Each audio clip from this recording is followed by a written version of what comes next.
Hello friends, welcome to PK Saw English classes. PK Saw English classes में आपका बहुत बहुत स्वागत है। आज हम नरेशन का जो है कि पार्ट नंबर 4 लेकर आए हैं, जहां पर आप लोग को हम पढ़ाएंगे इंपरेटिव सेंटेंस को डायरेक्ट से इनडायरेक्ट करने का नियम। आप ऑलरेडी इससे पहले क्लासेस में जो मैंने पार्ट 1, पार्ट 2, पार्ट 3 जो वीडियो मैंने डाले हैं, वहां पर नरेशन को जो है बिल्कुल बेसिक से पार्ट 1 में पढ़ाया गया है, पार्ट 2 में असर्टिव सेंटेंस को डायरेक्ट से इनडायरेक्ट करने के नियम, और पार्ट 3 में बताया गया है कि किस तरह से इंपरेटिव सेंटेंस को हम डायरेक्ट से इनडायरेक्ट करेंगे। ठीक है, तो चलिए बिना देर किए वीडियो को स्टार्ट करते हैं और आपको बताते हैं कि यदि आरएस के अंदर में इंपरेटिव सेंटेंस आ जाए तो उसे हम डायरेक्ट से इनडायरेक्ट कैसे करेंगे। ठीक है, तो पहले हम आपको बता देते हैं कि आपको पता होना चाहिए कि इंपरेटिव सेंटेंस को पहचानते कैसे हैं। हमें पता होना चाहिए कि आरएस के अंदर में जो आया है वो इंपरेटिव सेंटेंस है ना। तो इंपरेटिव सेंटेंस की पहचान क्या है? इंपरेटिव सेंटेंस के सबसे बड़ी पहचान है कि उसमें सब्जेक्ट नहीं होता है।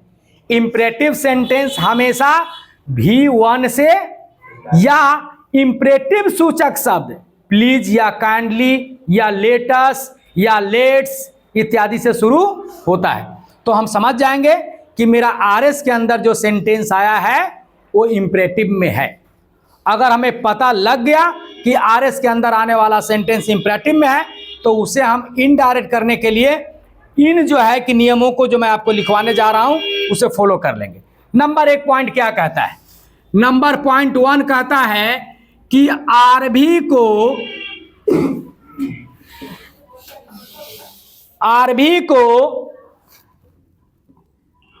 ऑर्डर, रिक्वेस्ट, एडवाइस, सजेस्ट,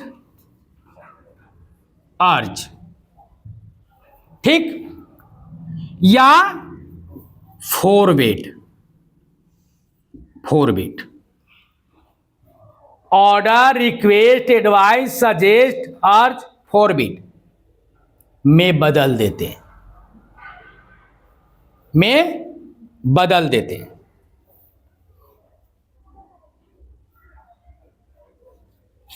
ठीक है, यहां तक ठीक है। अब आपके मन में एक सवाल आता होगा कि सर पहले आप लिखवाते थे तो इफ या वेदर लिखवाते थे, मतलब ऑब्लिक दे देते थे। तो इसका मतलब है कि कोनो आरबी जो रहेगा, कोनो सेंटेंस रहेगा, उसमें से कोनो एगो लगा देंगे तो मैं बोलूंगा कि ऐसा कभी मत करना। आरएस के अंदर आए हुए सेंटेंस के अर्थानुसार अगर सेंटेंस में आज्ञा के बोध हो तो क्या लगाएंगे? ऑर्डर। अगर जो है कि प्रार्थना का बोध हो तो रिक्वेस्ट। अगर सलाह का बोध हो तो वेरी गुड। अगर सुझाव का बोध हो तो, अगर निवेदन का बोध हो तो, अगर मना करने का बोध हो तो, मतलब आरएस के अंदर इसमें से कोई एगो आ सकता है। अब आपको पहचानना भी है कि कौन ऑर्डर है, कौन रिक्वेस्ट है, कौन एडवाइज है, कौन सजेस्ट है, कौन अर्ज है, कौन फॉरवर्ड है। अगर आपको यह समझ में वहां नहीं आया तो वहां पर आप जाकर इंपरेटिव सेंटेंस को डायरेक्ट इनडायरेक्ट फॉर्मेट में गलती कर सकते हैं। ठीक है, तो सर आप बताएंगे नहीं तो भाई देखो पैसा दिए हो तो बताना पड़ेगा कि पहचान क्या है। तो देखो ऑर्डर का जो है बनावट रहता है V1 प्लस ऑब्जेक्ट। तो ये जो है कि V1 प्लस ऑब्जेक्ट, तो क्या सर V1 प्लस ऑब्जेक्ट रहेगा तो समझ जाएंगे ऑर्डर में है ना। रुको तो निचला के भी देख लो। इसके शुरू में प्लीज या क्या लगा रहेगा? सुपर से ऊपर। ये मतलब याद है ना। चलो एडवाइज वाला में भी V1 प्लस सब्जेक्ट रहेगा। भल्ला फंस गए, दोनों तो एक ही ऐसा है। बोले सर कैसे, पूछो तो हिंट्स दीजिए, दे रहे हैं। देखो अब सेंटेंस के अर्थ को समझना पड़ेगा, क्योंकि स्ट्रक्चर बेस्ड कोई पहचान इसका नहीं। अगर सेंटेंस आज्ञा सूचक हुआ तो आरबी को ऑर्डर में बदलना, और सलाह सूचक हुआ तो आरबी को एडवाइस। किसमें? तो सर एग्जाम्पल एगो, तो मान लीजिए कि ब्रिंग ए चेयर, एक कुर्सी लाओ, इस सलाह दे रहे हैं कि order. Close the door, order की एडवाइस, ऑर्डर। आ स्विच ऑन द फैन, आ give me a glass of water, order है ना। आ हेल्प द पुअर,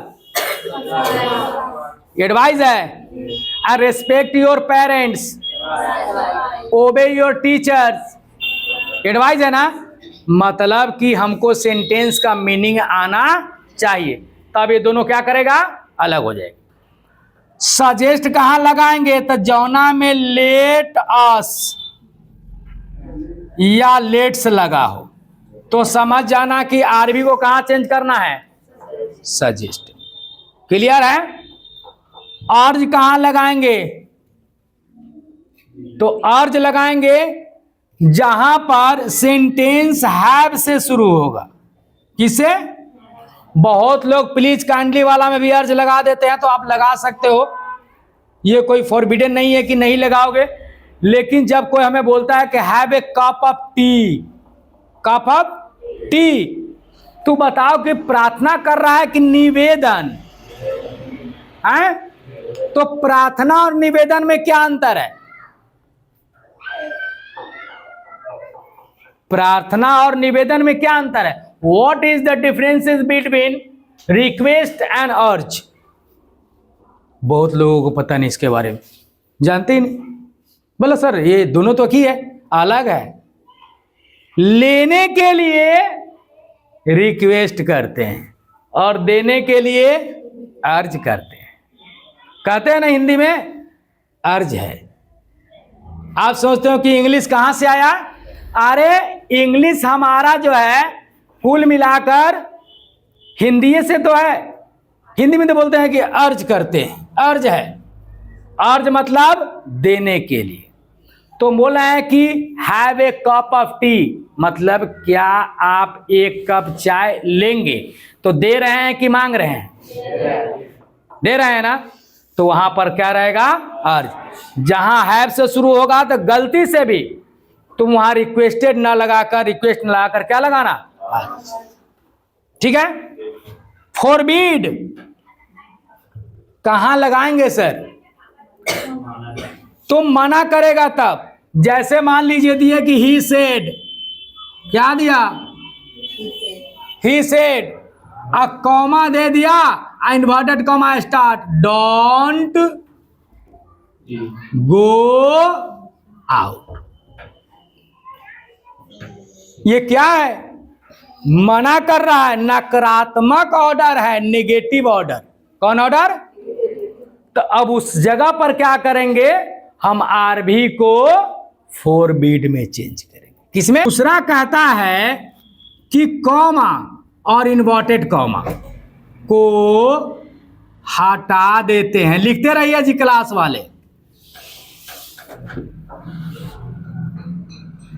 तथा उसके स्थान पर टू का प्रयोग करते हैं।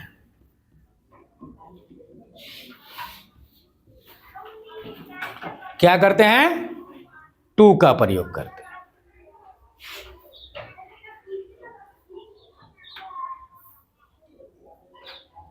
क्लियर? पॉइंट नंबर 3, टू के बाद RS के V1 को रखा जाता है।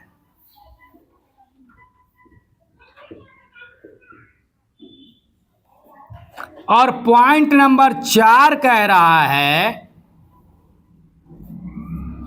कि प्लीज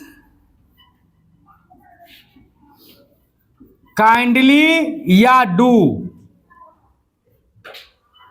प्लीज काइंडली या डू, मतलब डू मतलब वह रिक्वेस्टिंग वर्ड रहेगा तब, माने हैव के पहले डू आएगा तब।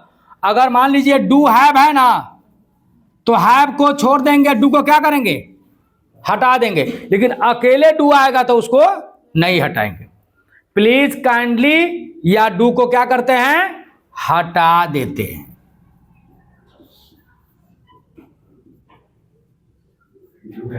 हाँ ठीक है।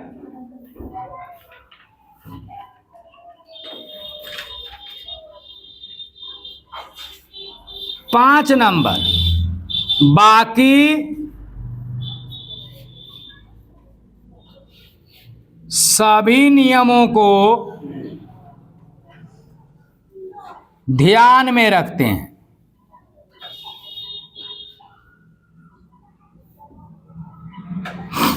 बाकी जितना भी चेंजेस है उस सब को ध्यान में रखिए।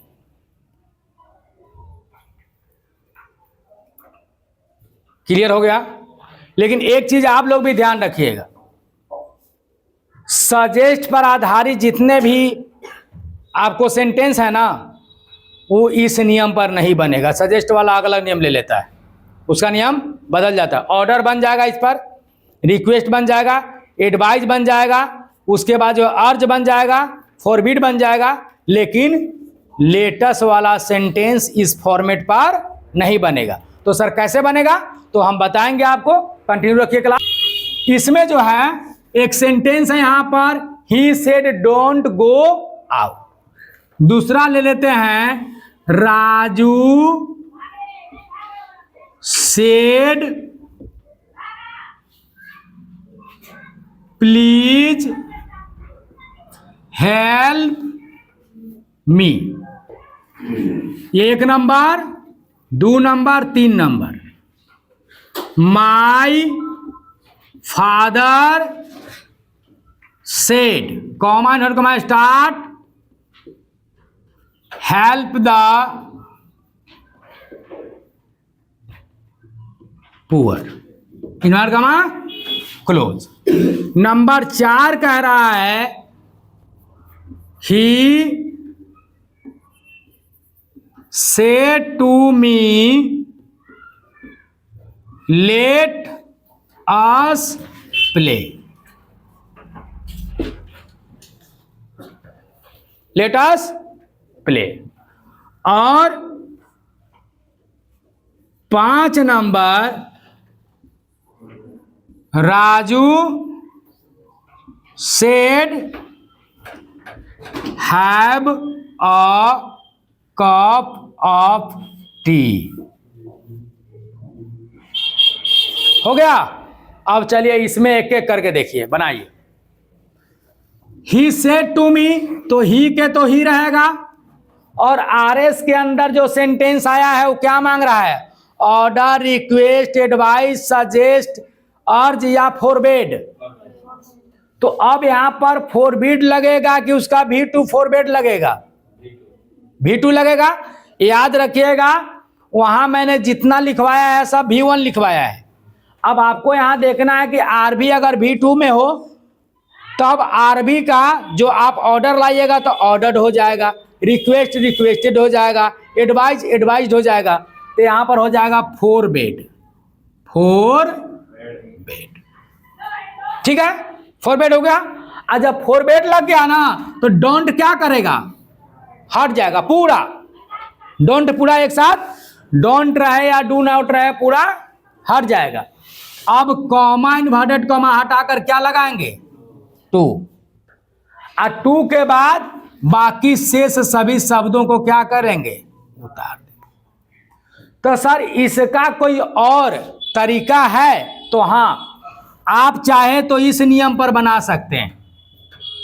आप यहां लगा सकते हैं, he ordered not to go out. मतलब आपको क्या करना होगा, आरबी को ऑर्डर में बदलना होगा और आरबी के तुरंत बाद आपको नोट लगा देना होगा टू से पहले, और उसका टू लगा के और उसके बाद जो बचा हुआ है उसको उतार दीजिएगा। डू या डू रहेगा वो हट जाएगा। नोट उसमें यहाँ पर हम लोग ले लिए हैं। और दूसरा है कि अगर आप डोंट को ही हटाना चाहते हैं तो आप यहाँ पर फॉरवर्ड या फॉरबिड या फॉरबिड्स जो भी आपको मांग रहा है वो ले लीजिए। मैंने दोनों पैटर्न क्यों बताया, क्योंकि बिहार बोर्ड में ऑप्शन देता है, और जब ऑप्शन देता है तब आपके सामने कोई विकल्प नहीं होता। वहाँ पर तो हो सके बिहार जो है बोर्ड आंसर 1 पर सेट करे, फॉर्मूला नंबर 1 पर, और हम पढ़ा दें आपको 2, तो बोलिएगा सर उसमें चारों ऑप्शन गलते था। नहीं, इसीलिए ये सेंटेंस जितने विधि पर बनेंगे वो मैंने दोनों बता दिया। उसको आप इस पर भी बना सकते हैं और इस पर भी बना सकते हैं। खाली ध्यान आपको क्या रखना है कि अगर आप आरबी को ऑर्डर ले रहे हैं तो टू से पहले आपको नोट लगा लेना होगा, डू को हटा देना होगा, अब बाकी सारे शब्द को उतार देना होगा। कोई डाउट? क्लियर है? अब देखिए, राजू सेड प्लीज हेल्प मी, तो आरएस के अंदर प्लीज लगकर आया है तो आर भी रिक्वेस्ट में जाएगा। किसमें? रिक्वेस्ट में। तो रिक्वेस्ट लगेगा कि रिक्वेस्टेड? क्यों लगेगा रिक्वेस्टेड? V2 में है तो लिखेंगे राजू रिक्वेस्टेड। अब प्लीज को क्या करेंगे? हटा देंगे और टू लगा के हेल्प, मी फर्स्ट पर्सन चेंज होगा राजू से तो हिम हो जाएगा। क्लियर? कोई डाउट? ओके।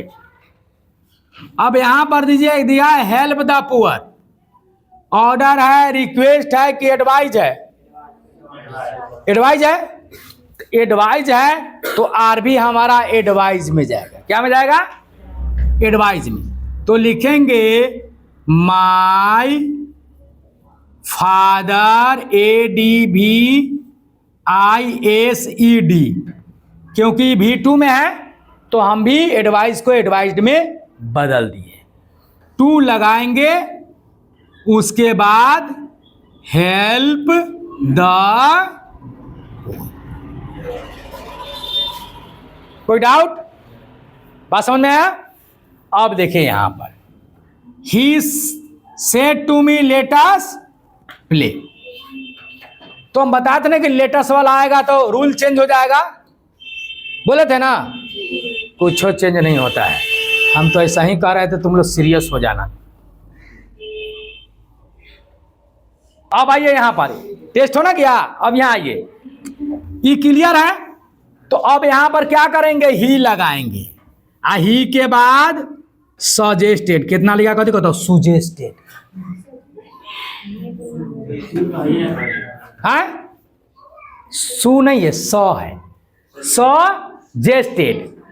अब मी सजेस्टेड मी, आ टू लगा देंगे और लेटस को हटा दें, हो जाएगा ना। ही सजेस्टेड मी टू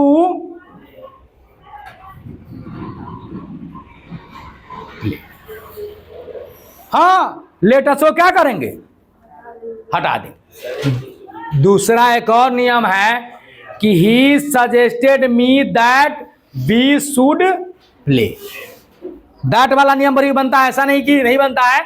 तो वहां पर हम ही रखेंगे, आरबी को किस में चेंज करेंगे? सजेस्टेड में, और उसका ऑब्जेक्ट मी है, और उसके बाद क्या लगाएंगे? That. He suggested me that, और दैट के बाद अस को बी में चेंज कर लेंगे, अस को बी में, और लेट को शुड में, और उसके बाद जो भी रहेगा शब्द को उतारते हम चले जाए। जैसे मान लीजिए कि Ram said let us dance, तो Ram suggested that we should dance. तो आप दोनों पर बना सकते हैं, modern English grammar, old English grammar, जो भी हो। अब यहां पर आ जाइए, ये वाला, Raju said have a cup of T. ये पांचों क्लियर हुआ?